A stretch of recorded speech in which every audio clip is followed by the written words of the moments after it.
Hello, guys, and welcome to the fourth season of Seve Talk, my monthly podcast.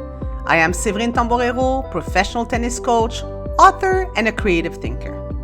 This year will be about having a conversation with all of you, some very special guests, and nothing will be off limits. Join the conversation every month at coachseve.com, iTunes, Spotify, and on my YouTube channel. So let's talk. Hi, everyone, and welcome to Seve Talk. Welcome to my podcast. I have someone amazing today. We met along the way at Tennis Canada and working with the players. I'm very happy that she's here with us. Again, the goal, like always, is to have a conversation, but this time is really to touch base on mental training, on psychology, on what you guys, coaches, parents, and kids going through and trying to find a way to get some sense into the challenge of life and of our sport mostly and sports overall. So I'm very happy to have Dr. Dr Sinclair. Dana, welcome to Seve Talk. Thank you, Seve. I'm happy to be here. Thank you. And I know you're very busy. You have been doing so much in sport. What I love about you is being able to have a huge perspective on individual and even team sport, because you work with NBA, with baseball, with football, with tennis. So it's not just about one sport for you. It's about so many things. And when you send me your bio, I read into it and I was like, oh, Dana played hockey. Oh, I did. You did play hockey. So what brought you to where you are today and why hockey? Well, I started with field hockey on the national team, and I loved that. And then later on in my university career, I had a long university career. I didn't plan it very well. I ended up playing ice hockey at Cambridge while I was there. So, hockey was what I grew up doing. So whatever version of hockey was what I ended up playing. So, I've had a really good time playing sports myself at a high level, which got me really interested in how your mind can make you perform well or not. Because I always see talent. It's not all about talent. Like, many people are talented, but it's not the talent that ensures success. It's your mindset. If you're distracted and doubting, that's what's going to affect your success, not so much the talent. So you want to use the mindset to get more out of your talent, to make it work for you. But is that a thought process that you had already when you were a player? Was that something that attracted you right away when you were on the field, when you were training and competing? And is that a process that you already had? Yes, I was aware of it, and I knew the power of it, playing at certain levels. And I always thought it was really fun how you could manage your emotions to make things work for you. Amazing. And in that process of thinking of the mind is so powerful. Is that what brought you to the life that you have today and the involvement that you, and we'll talk about also your book that is coming out very, very soon. But is that the pathway that you wanted to take when sport itself as an athlete ended? I'll try to make a long story short. It eventually got there. I actually was an Aggie and wanted to be a vet. That's what I thought. That's what I was going to university for. Wow. And then I stopped with the national team, didn't really want to go further with the vet stuff, and sort of took a dive into psychology or sports psychology. And it's funny that I'm a psychologist, because I remember, in high school, okay, what are you going to be? People are talking about what they're going to be. And somebody said they're going to be a psychologist. And I thought, what a silly thing to want to be. And I've ended up being one. So, be careful what you think. Right? Yeah. So, it interested me very much. And then I did a first PhD in sports psych, and then realized that I couldn't be licensed. So, as I said, I didn't plan it very well. So then I went back I got another PhD so that I could become licensed. And then I did work in the hospitals for a while in reproductive psychiatry because that's what my psychology degree was in. Oh boy, so different, huh? Yeah, postpartum depression, doing a lot of Oh, research. And then I decided, well, you know what? I actually really like the sports stuff. So I started with my husband. We had a consulting business, and I started the sports side and have been doing that for over 20 years. I've loved it. that's amazing. And that's what I love when people tell their stories, how you see that even if sometimes you don't see things, life is good. Life brings you to the path that you're supposed to be. So for you, you came into that world from different position and doing psychiatry, being an athlete yourself. You're now in it with sports psychology for the past 20 years, as you said. What changed? What do you think from where you started and being involved with sport and when you were an athlete to today? Because I feel that, in coaching, we always say it's technical, tacticals, it's physical. Yeah. And it's like we need to train our bodies. We need to have the proper technique. And we never talked about the mental strength or the mental challenges. And it is in the conversation more and more. Why do you think is that? Well, I think back, and at the beginning, this was kind of on the sidelines. People didn't understand it. They felt that there was, there's some stigma attached to this zone because people felt that, oh, if I'm talking to someone, that must mean I'm weak or I can't do it myself. And they didn't realize, no, we're talking about actual skills that you can use to be better. And part of that also is, yes, I started in sports psychology, but really I call myself, I'm a performance psychologist now because it's not just sports. It's there's a breadth of, like, anybody can use this. I work with surgeons, I work with, actors, kids taking exams. It's about performing under pressure in any zone that you are in. And that's been the fun of it for me, is over the years, it's branched out and I can apply this work to all these other zones that help people. And would you say that using the word performance is also misunderstood? Oh, I don't know. That's a good question, because to me, it's all about performance, whether it's in a relationship with a partner or your kid or your boss. The performance is everywhere. And I think everybody does want to perform better. Like, we all want results. We all want to be good at what we do. We all want to get the most out of ourselves, but it's hard sometimes, right? And when there's pressure, that's when we can get distracted and maybe not be our best. And that's what I like people to understand, learn what their obstacles are. And then, there's a quick, workaround to get by that in those pressure moments. Because again, most people are fine during the day, all the time, over the year. It's those situations that cause us angst or give us pause that I think people need to look at and learn how to do it a little better, get results, improve. Yeah, it's great to hear you on that, because I do feel that we are kind of perceiving performance in all those fields that you mentioned as being negative, and we think because we use the word, for example, participation, or we use the word sport and not training. So I feel that because we're changing the wording, that it's going to change the reality of the challenges, and it doesn't. And I do feel that, like you say, one, it's something that it's either a win in sport, or it's a great relationship, or it's you're driven by whatever it is. You want to perform, it's okay. But do you think we're moving away from it because we are, first, afraid to deal with it, and second, that no one is equipped, like you said, to deal with it? Good point. See, in my world, it's all about performance, and it can be small things to big things.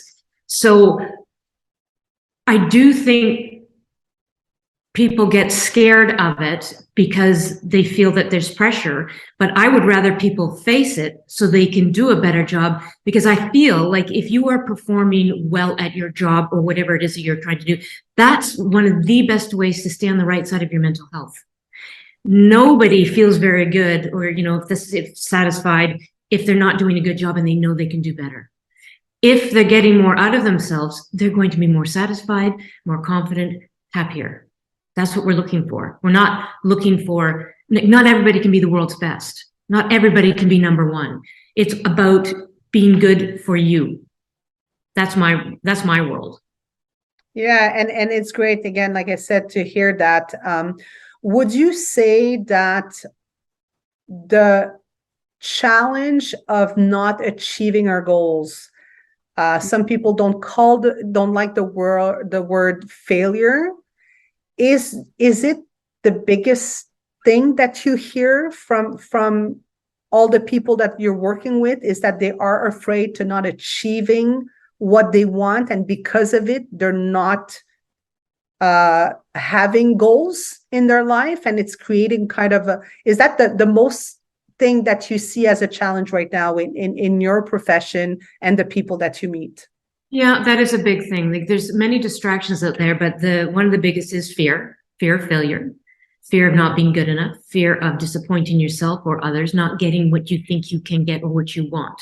So that's why, when something's really meaningful and you really want it or need to get it performance-wise, that's when it gets scary, right? Yeah. That's when the pressure mounts. If it's a situation where it's a hobby or you want to do well, but it's really not that meaningful, people relax and go and perform very well. It's when it's meaningful that things get tight.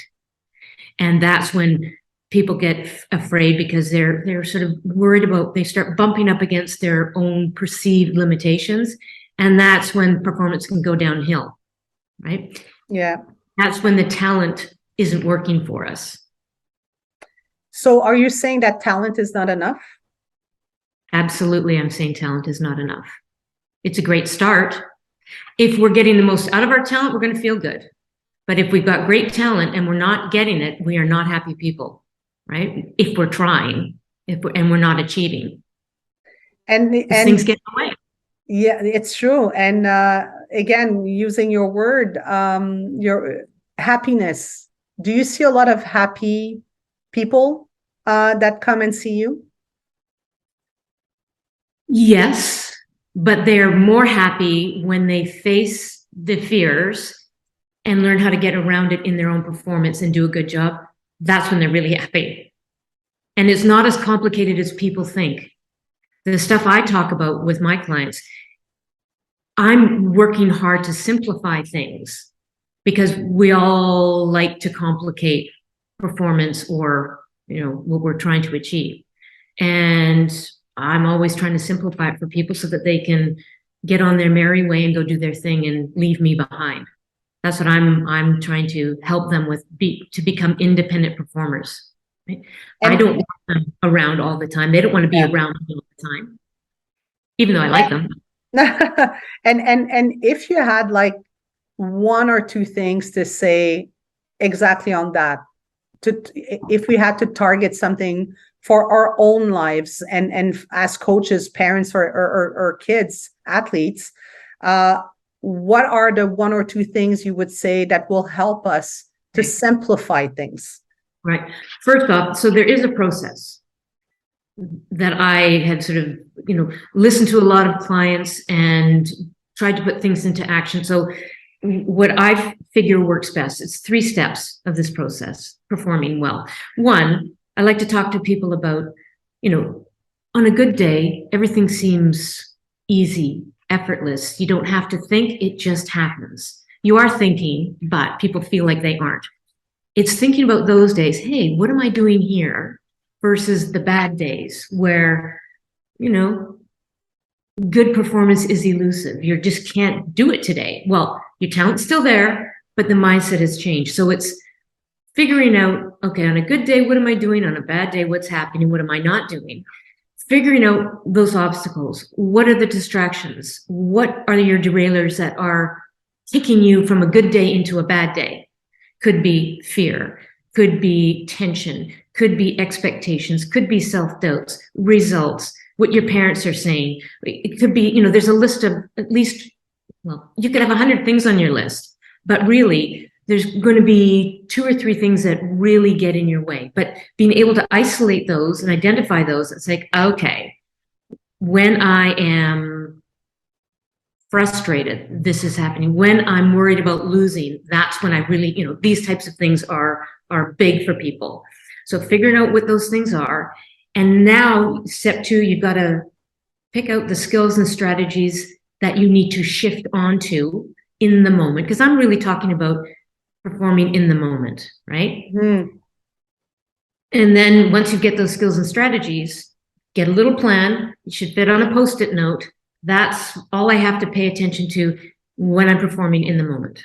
So that's the process. The skills and strategies, there are 4 big ones that I talk about. But the biggest 2, and it sounds goofy, 1, you got to learn to breathe. Yeah. Oh. Tension rises quickly when we're scared or excited or whatever. And we get too tense. And in tennis, what happens to your grip? What happens to your movement, right? And then our heads get cluttered. So 1, being able to get that tension down from like a 6 or 7 on the scale of 10 down to a 4, 3, 2 in there. And you can do that very quickly by learning to breathe properly. And there's different ways to do that and places to access that. But essentially, it's about slowing down and thinking more about your exhale, breathing it all out. Most people, when they're told to relax, they take a big in-breath and it's shallow and short and you're working too hard and you're over-breathing. It's about slowing it down, getting your shoulders out of your ears and fully exhaling so that when it's time to inhale, I'm still exhaling. I get more oxygen. So I'm more efficient. So that's the biggest skill. The next one is performance cues. Knowing what you're supposed to be doing in the moment to execute properly. I'm not talking to people about you've got to do this because you've got to win and you've got to be great. No, I want to know if I want to hit my target over there, how do I do that? What's the correct way to do that? Do I have to just accelerate through and follow through? Is that it? Usually it is. Do I have to move my feet on a serve? Do I have to get my toss high? I need to pick out the tactical things that I know if I do, I'm going to do this correctly. And then I've got a chance. So those are the biggest 2. Great, great insight. And about the breathing, knowing that I'm trying to do it for myself. Yeah. What I notice is if I don't plan it to do it outside of the court or outside of talking to people or doing a conference, I'm losing the feel of it. So would you say that it's important that outside of doing it within the action, within the training environment or before a stressful situation, that it is important to do it at home or to do it frequently? Absolutely. And, again, it's not something that you have to go and meditate for an hour. I'm always talking to people, just infuse it into your day. You're walking to the fridge, take a couple of slow, deep breaths on your way over there. That's good enough. Then later on, when you're in the car at a red light, do it again. I mean, you can pop this into your life all the time. And even if it accumulates like 5 seconds of breathing or 10 seconds of breathing, so you do it 5 times a day, it's not a lot of mental training time and it's very effective. So I'd rather see people do it frequently throughout the week than sit there and think, I have to do it for an hour now and put my headphones on and relax and whatnot. Great if you want to do that, but you can get a lot done in just these quick moments, these quick clips of things. And then, of course, you start to pay attention to it and then you are more aware of it. And then on the court, it's like, between points, between games, I can just make sure I do that. Reset. That's so good. I'm going to do it not going to the fridge, but I'm going to do it going outside. But No, I like what you're saying, and I so agree with you. Sometimes when we have to kind of put it in a schedule, we're not doing it. When we do it as a habit, so much easier. Dana, I want to hear you on something, because one thing that saddened me through the years of being doing coaching for 30 years, but like you said, it's very interesting because it's not just with sport. It's being around those kids in different capacity, that it's either schools, training, whatever, talking to them. I'm hearing more and more kids not having a dialogue that is so negative about themselves. Oh yeah. So when I say so negative, is very negative, is not even appreciating when that happens, the good things that they do or that they are.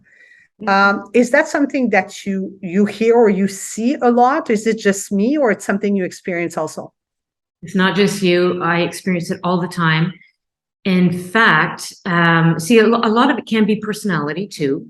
Some people Yeah. are just negative by nature because it's a way to protect themselves, right? If they can think about things that could go wrong, then they feel they are ready for something to go wrong, even though it doesn't go wrong, right? So that's a personality thing too. But again, I think in the world of competition, there's a lot of pressure on people these days. I think the pressure has mounted. And speaking of tennis too, I think everybody feels that they have to be number one. If they're not putting all their time and effort into something and getting the results of being number one, then it's a failure, which is just so backwards as far as I'm concerned. Mm-hmm.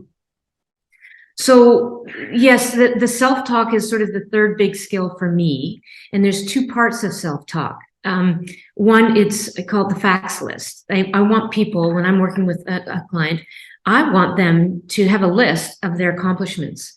And it's not, made up stuff. Affirmations, I'm wonderful. No, I want to know where you won, what you've done well, what you've improved, the facts, because they always forget those. Have you not experienced that? Right. And you're probably telling kids all the time, hey, remember, you just were great there. What are you saying? You can't do it. You just did it.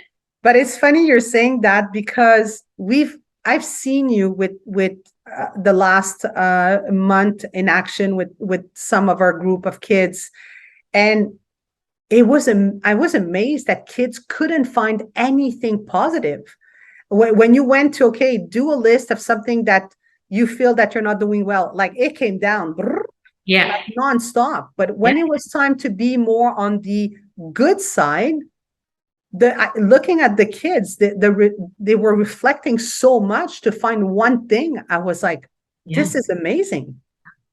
And we need to really push kids, because if they can learn this stuff now, then they won't be dealing with someone like me when they're 30 or 20.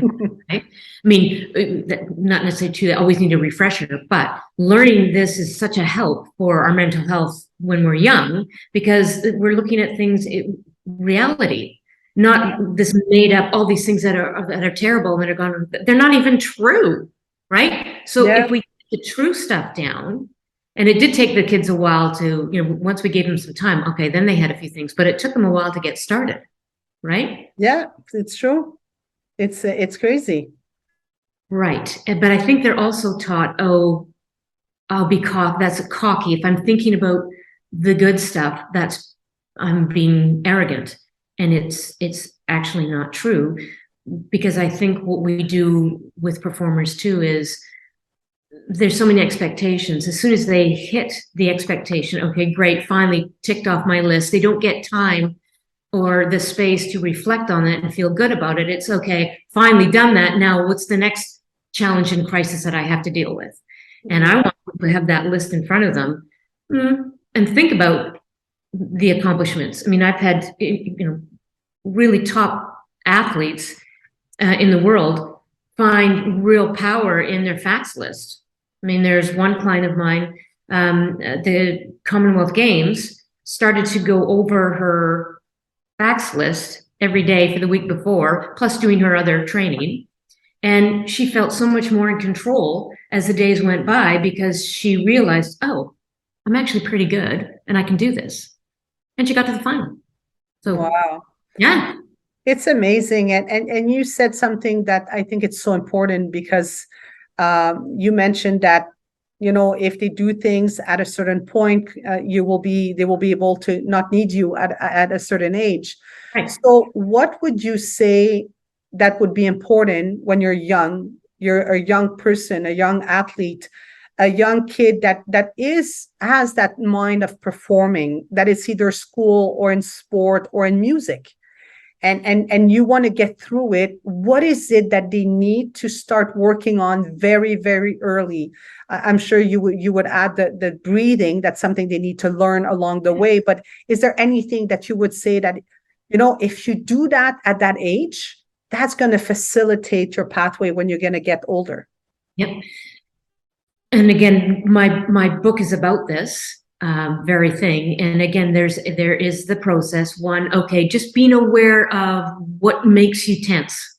Aware of your tension on a scale. Whoops, it's gone up too high. I've got to bring it back down. Checking in on your tension in pressure moments is key.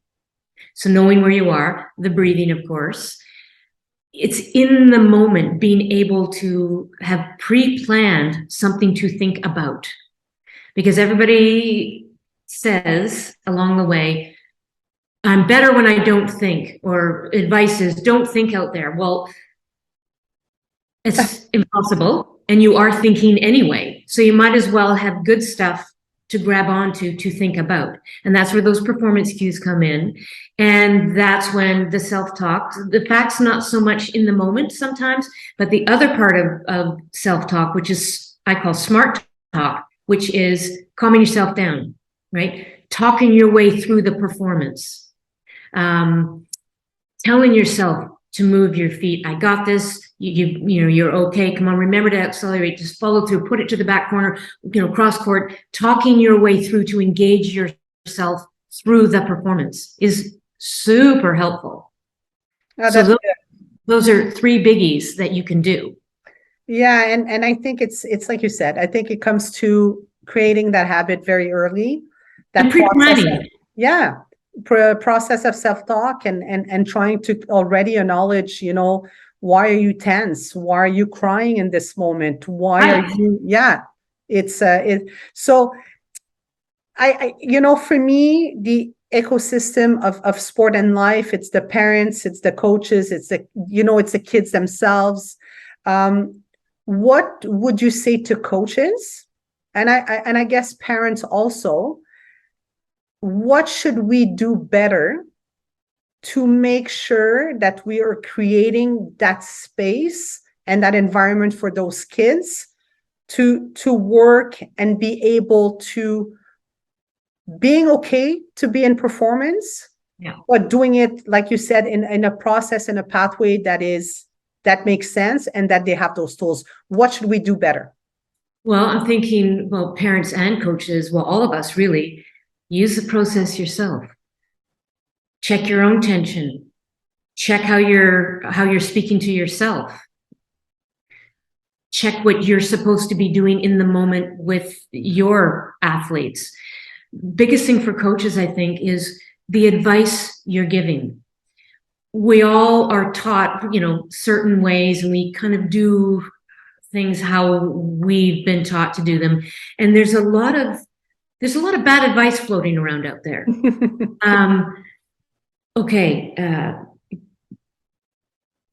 Clear yourself of all distractions. You've got to win this. Don't make a mistake. Don't hit the net. Relax out there. I want coaches to tell players what to do. It's so easy to say what not to do and to pick out the mistakes. You're doing this wrong, you're doing that wrong. Yeah, okay, but how do I fix it?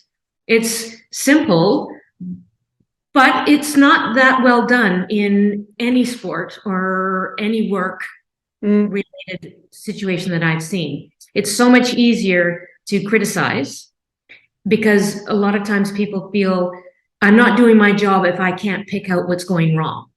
Well, pick out what they need to do to go right and get them in that kind of a mindset, what to do out there. That's the first thing.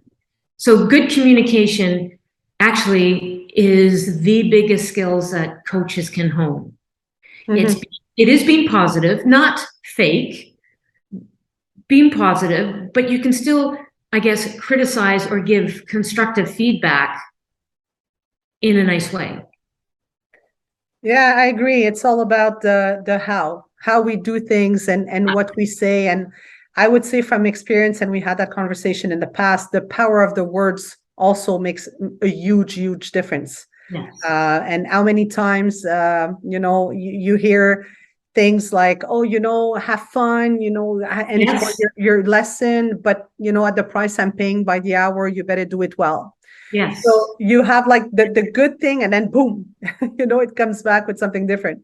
Right. But people always have fun when they're doing well, when they're performing correctly and getting some results, not necessarily winning, but improving, then they have fun. So to me, the formula is, breathe, get calm, figure out what you need to do in the moment, technique wise, say we're talking tennis, that will lead to results, satisfaction, confidence, fun.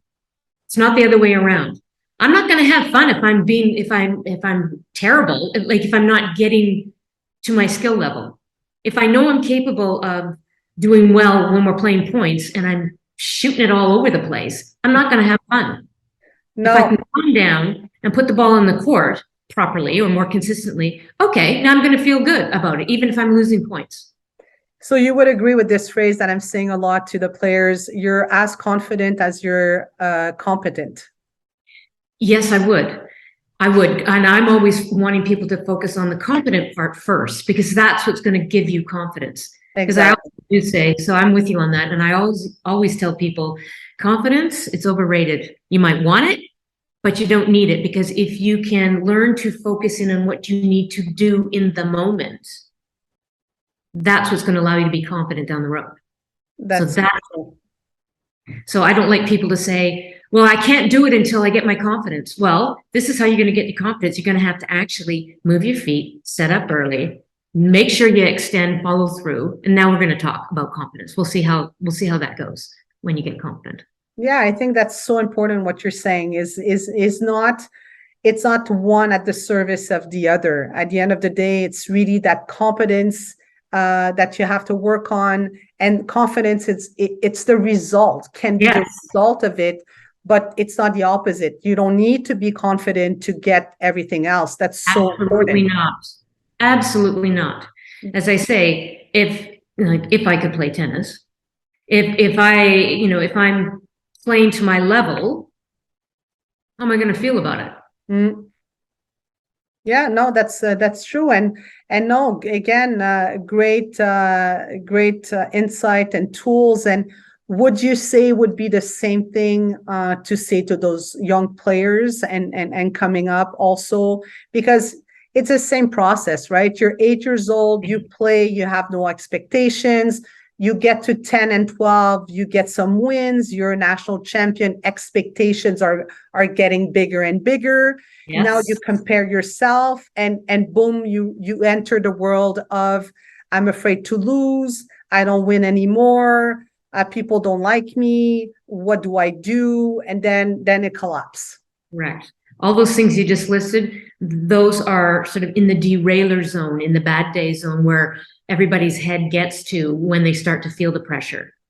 And that's what we have to combat, with and for these young people especially, is wow, when I am feeling the expectations and I'm supposed to keep winning, how do I handle that emotionally? How do I manage my emotions in those situations? And that's exactly what you and I are talking about, these different skills, right? Yeah. Knowing what's getting in your way and realizing, uh-oh, I'm frustrated, I'm upset, I'm afraid to hit the ball properly because I don't want it to go out. And self-sabotage that people start to bump into when they start to get older and the expectations rise.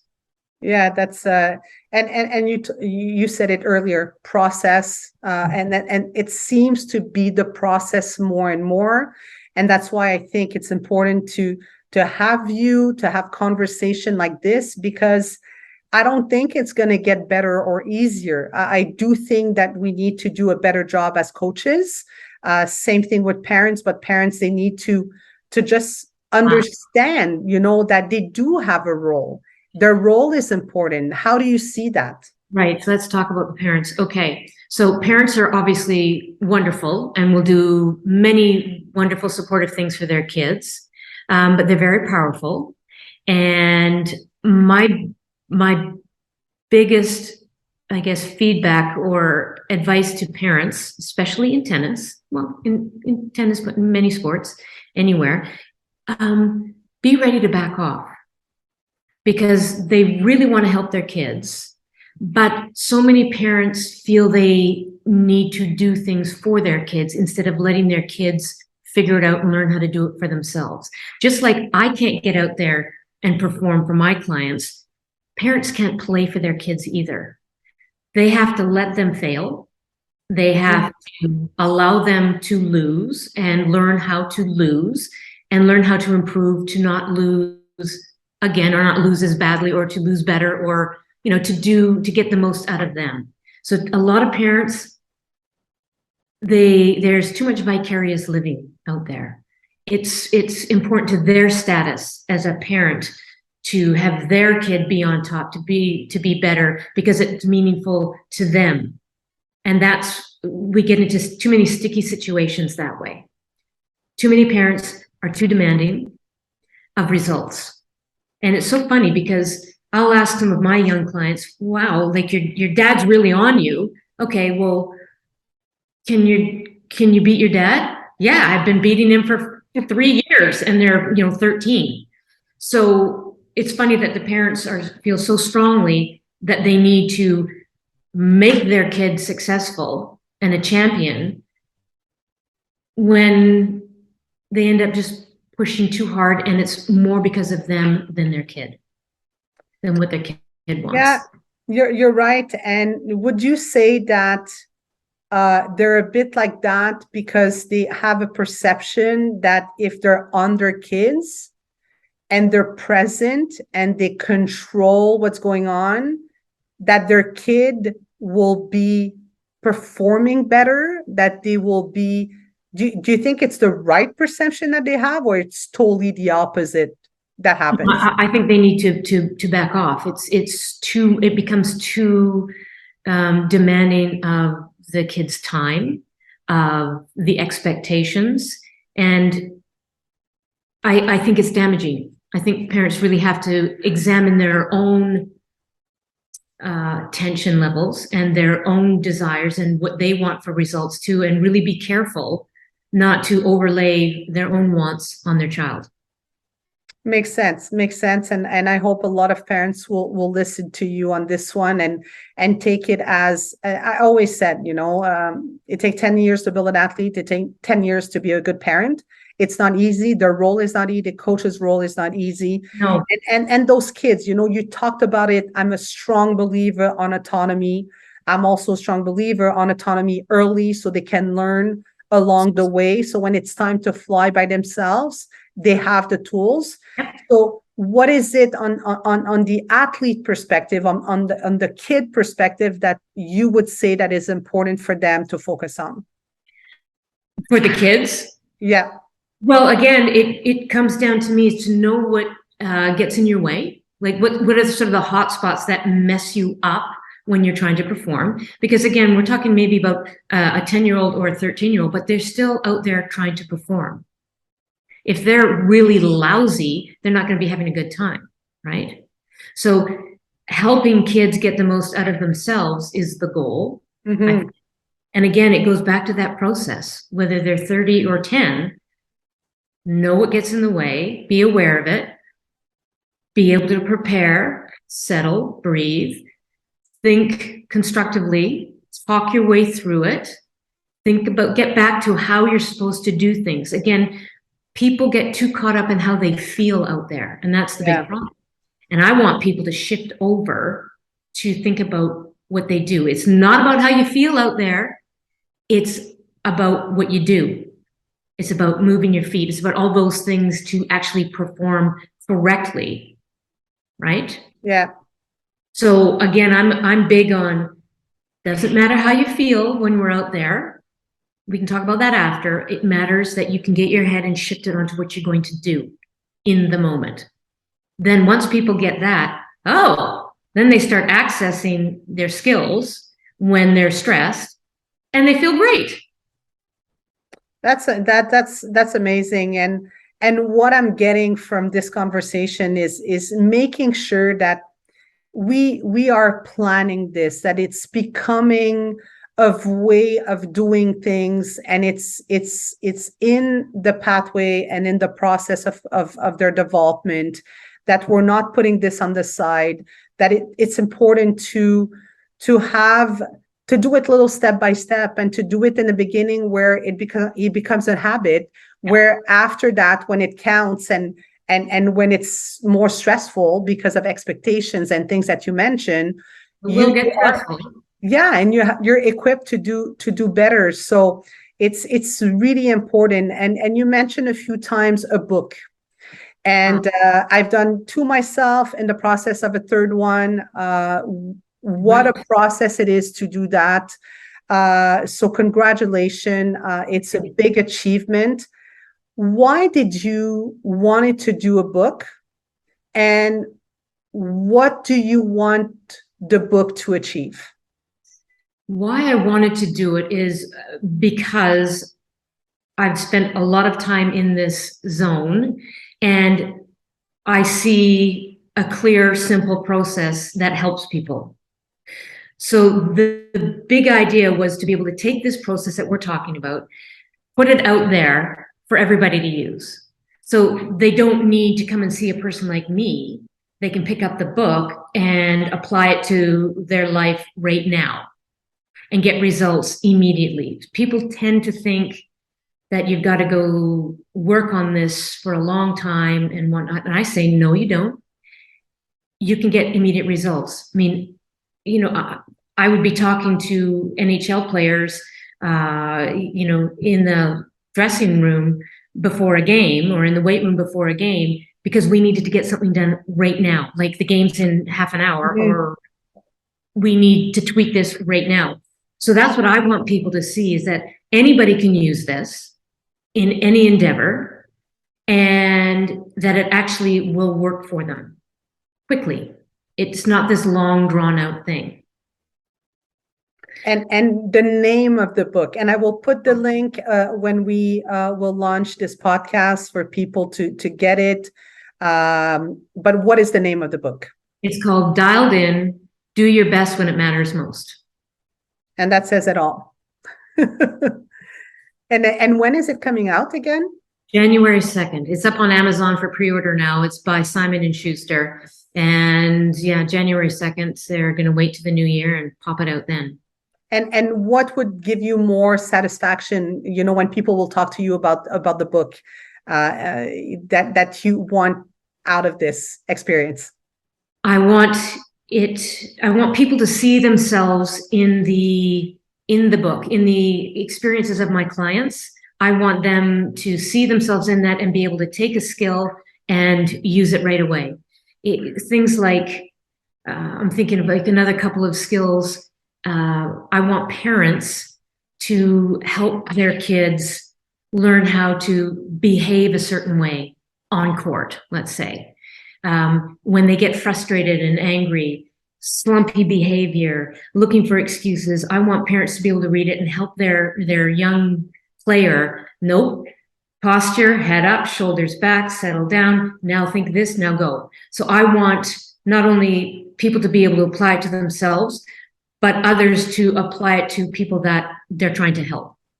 I'm thinking of another skill in there, daydreaming. I want kids and people to daydream more, to practice in their heads, imagery, visualization, whatever you want to call it, but little clips of daydreaming, 5 seconds here, 5 seconds there. I was, at dinner with Billie Jean King, and we were talking about this, and what she used to do was daydream all the time about making fantastic shots, making things up, even if it doesn't look like it's going well, fix it in her head right away. Incredible. Things like this. So this is stuff that we should all be using, and it should be accessible to all of us, because it's easy and it's wonderful when you use it. because it's fun when you start to do well. Don't have to win. You have to just do well for yourself. And I like what you're doing, Dana, because either through the book, either through that podcast, or what you do when you individually meet your clients, I have a sense that you want to make sure that your work is equipping people to be able to do the work themselves. Absolutely. Independence, off you go. Yeah, I love that. I love seeing my clients. I always say, "Go do your thing." I love seeing them make it happen for themselves. It's a wonderful feeling because they're happy. It's great.